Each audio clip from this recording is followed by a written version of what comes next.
good to go. What are you going to say today in your testimony? Any comment? What do you mean by good to go, sir? I think we have to respect that the questions will be answered on the inside.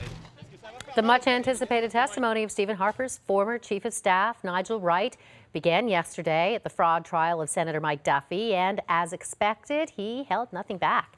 CTV's Katie Simpson is covering the story and joins us this morning from Ottawa. Good morning. Good morning. Yeah, much anticipated, I think, is almost an understatement. Everybody was hoping to learn so much from his testimony. Initially, what did we learn yesterday? We were given insight into the Prime Minister's office and the inner workings of that very small circle, and that's not something that we often see.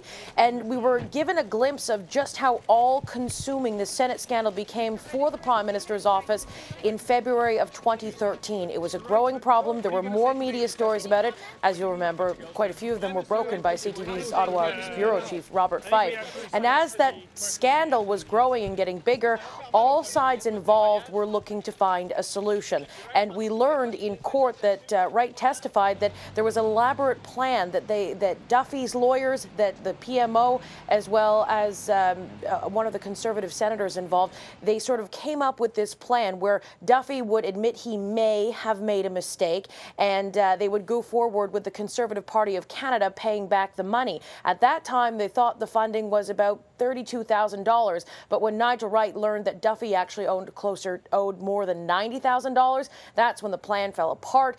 Nigel Wright testified he was angry. He described it as an outrage on the taxpayer, and it was something that needed to be made whole. When the Conservative Party of Canada found out it was actually $90,000, they backed out. They didn't want to pay. Nigel Wright felt he was obligated to do this. He also says he also testified he felt exposed, and so he decided he was going to pay the money himself. He felt he had no other option. Well, and as you said, all-consuming for the PMO, a lot of people are waiting to find out about the Prime Minister and his involvement.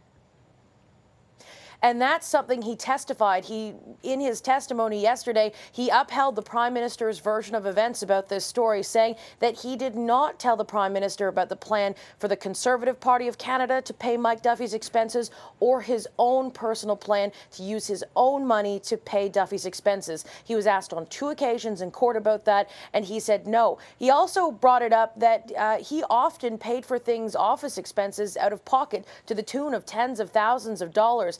Nigel Wright is a very wealthy man, and he said that when he did cover Duffy's $90,000, it was a significant amount, but it wasn't something that was going to have an impact on how he lived his life. Can you tell me something? Because we were just taking a look at the video of him, going into court. What was his demeanor like inside the courtroom? Well, you could tell that he is very comfortable in his own skin. He's a lawyer himself, a very successful businessman, and he is a skilled witness. He knows how to answer questions, and he has excellent memory recall. That's one thing.